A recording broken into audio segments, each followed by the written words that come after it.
Travel RFID Mini Wallet Review. So, bumili nga ako nitong popular EDC wallet sa TikTok para sa pwedeng magamit sa aming mga travel. So, tingnan natin anong feature nito. Ayan. So, binubuksan ko siya. Bago pa, may plastic pa siya. Ayan. So, anong feature ng wallet na to? Una, RFID siya. So, yung hindi basta-basta makukuha yung pera sa mga cards ninyo kapag nandito yung mga cards ninyo sa wallet na to.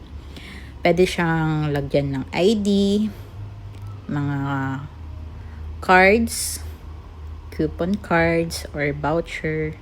And then, meron siyang lagay ng cash, paper cash, or wallet kapag nasa travel kayo. Ayan.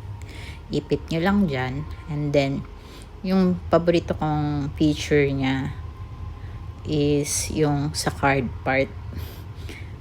Kung saan, pag nilagay nyo yung card nyo, merong i-click lang sa baba, then magpa-pop up na yung card kung ano yung card na gusto nyo gamitin.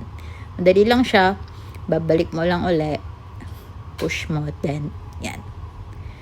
Galing, no? So, bili na kayo para magkaroon ako ng commission. Ito yung first review ko sa TikTok product shop.